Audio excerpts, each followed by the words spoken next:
बप्पा मोरिया। नमस्कार, आप सभी को गणेश चतुर्थी की हार्दिक शुभकामनाएं। आप देख रहे हैं मुरैना न्यूज और मैं हूं आपके साथ मोनिका। तो चलिए देखते हैं आज की खबरें। अनुराग वर्मा बने नए कलेक्टर, कोरोना उपचुनाव और बेहतर प्रशासन उनकी प्राथमिकता।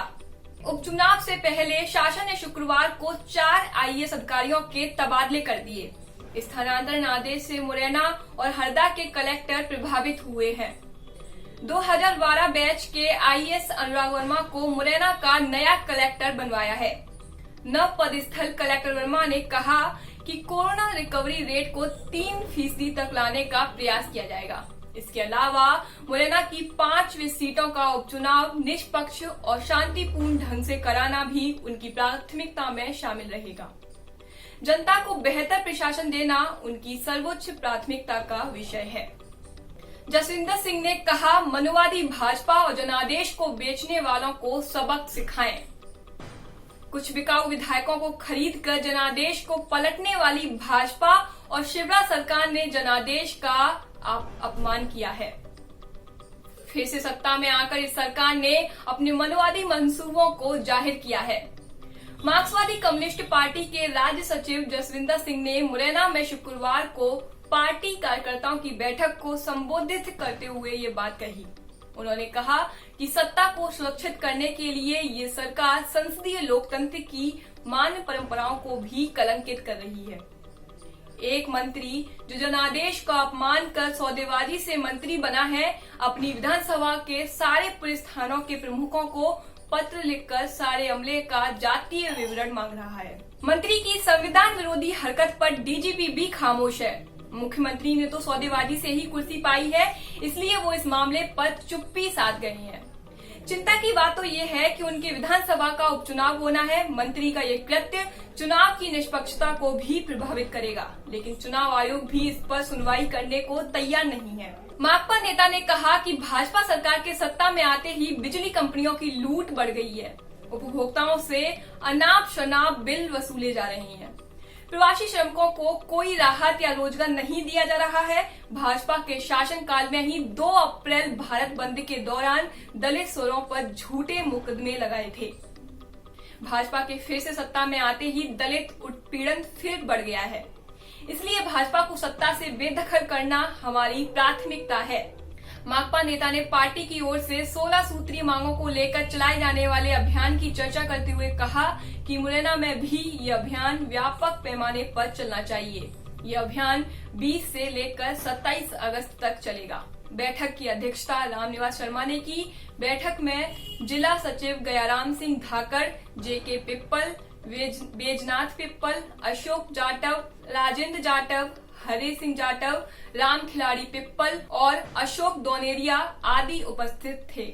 संविदा उपयंत्री और कार्यभारिता उपयंत्रियों को स्थायी किया जाए। 500 पद ग्रामीण यांत्रिकी सेवा में रिक्त हैं, इसलिए संविदा उपयंत्री और कार्यभारिता उपयंत्रियों को स्थायी किया जाए। इससे शासन पर वित्तीय भार नहीं पड़ेगा। ये मांग शुक्रवार की पीडब्ल्यूडी रेस्ट हाउस पर आयोजित पत्रकार वार्ता में Madhya Pradesh diploma engineers association के प्रदेश उपाध्यक्ष जीपीएस भदौरिया कर रहे थे। भदौरिया ने कहा कि वरिष्ठ उपयंत्री जिनकी सेवाएं 28 वर्ष पूर्ण हो चुकी हैं और वर्तमान में कार्यपालन यंत्री को वेतन प्राप्त कर रहे हैं, उनका पदनाम सहायक यंत्री दिया जाए, क्योंकि शासन द्वारा कोई भी पदोन्नति नहीं की जा रही है। मध्य प्रदेश शासन द्वारा काल्पनिक वेतन वृद्धि की गई है, जो पूरे भारत के किसी भी राज्य की सरकार द्वारा नहीं की गई। Madhya Pradesh diploma engineers association काल्पनिक वेतन वृद्धि का विरोध करता है। इस संबंध में संगठन के पदाधिकारी 14 को मुख्यमंत्री और मुख्य सचिव के नाम ज्ञापन सौंपेंगे। 4000 से ज्यादा उपभोक्ताओं के आधार लिंक के लिए 8 दल तैयार। 25 तक लक्ष्य पूरा करने की तैयारी। 25,000 से ज्यादा लोगों के आधार कार्ड लिंक का काम 30 अगस्त तक नगरीय और ग्रामीण निकायों को पूरा करना है। शहर के 4000 लोगों के आधार कार्ड लिंक किए जाने के लिए नगर निगम ने शुक्रवार को टाउन हॉल में 8 काउंटर बनाए हैं।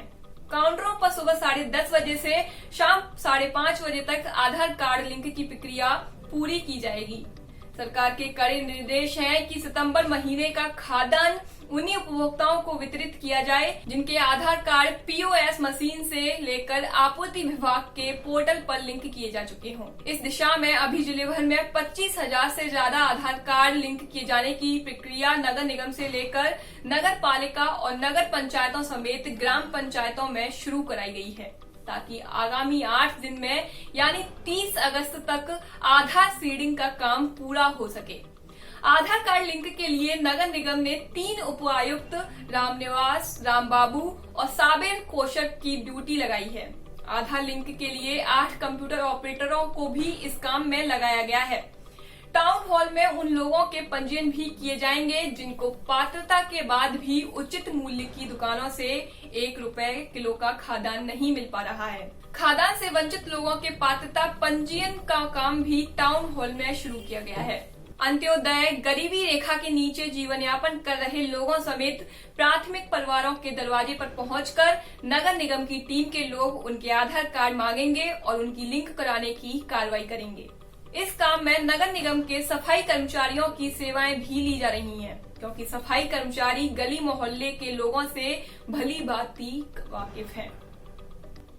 MS रोड से जाफराबाद तक बनेगी सड़क, 2 माह में शुरू होगा निर्माण। सुमावली विधानसभा क्षेत्र के जाफराबाद तक पहुंचने के लिए 1 किलोमीटर लंबाई की पक्की सड़क बनाने की घोषणा शुक्रवार को PHE मंत्री एदल सिंह कंषाना ने की। सड़क का निर्माण कार्य 2 महीने में शुरू हो जाएगा। PHE मंत्री कंषाना शुक्रवार को जाफराबाद में मेधावी छात्र सम्मान समारोह को संबोधित कर रहे थे। उन्होंने कहा कि हाई स्कूल परीक्षा में उत्तीर्ण छात्रों को उच्च शिक्षा हासिल कर देश के निर्माण में हाथ बटाना चाहिए।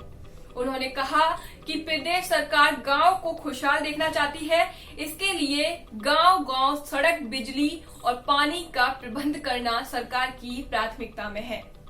इसी क्रम में जौरा रोड से जाफराबाद के स्कूल तक 1 किलोमीटर CC रोड की घोषणा की जाती है। इस सड़क का निर्माण 2 माह के अंदर प्रारंभ हो जाएगा। सड़क बनने से स्कूली छात्र छात्राओं और ग्रामीणों को आवागमन में सुविधा होगी। मंत्री कंषाना ने कार्यक्रम में मेधावी छात्रों का सम्मान किया। उन्होंने कहा कि कोरोना काल में कलेक्टर प्रियंका दास और उनकी टीम ने कई सराहनीय काम किए हैं, जिसकी वजह से मुरैना आज सुकून में है। RTO में लोगों की सहायता करेंगे परिवहन मित्र। परिवहन कार्यालय में प्रवेश करते ही अब आपको हेल्प डेस्क और परिवहन मित्र मदद के लिए उपलब्ध मिलेंगे। ड्राइविंग लाइसेंस बनवाने के लिए लाइन में लगने की जरूरत नहीं होगी, बल्कि इसके लिए आपको टोकन नंबर दिया जाएगा, जिसका प्रदर्शन प्रतीक्षालय में स्क्रीन पर होता रहेगा। लोगों की सुविधा के लिए RTO app, WhatsApp message alert, citizen charter और फीडबैक आदि की व्यवस्था भी की जा रही है। 15 प्रकार के बदलाव इसलिए किए जा रहे हैं ताकि लोगों की नकारात्मक मानसिकता परिवहन विभाग के प्रति नहीं रहे। दूसरा कारण ये भी है कि परिवहन कार्यालयों में दलालों की सक्रियता और भ्रष्टाचार को कम किया जा सके। परिवहन आयुक्त ने वीडियो कॉन्फ्रेंसिंग में 15 बदलावों पर अमल के लिए विभागीय अधिकारियों को कड़े निर्देश जारी किए हैं। 25 वाहनों के पायलटों को 3 महीने से वेतन नहीं, चेतावनी 25 से थम जाएंगे पहिए।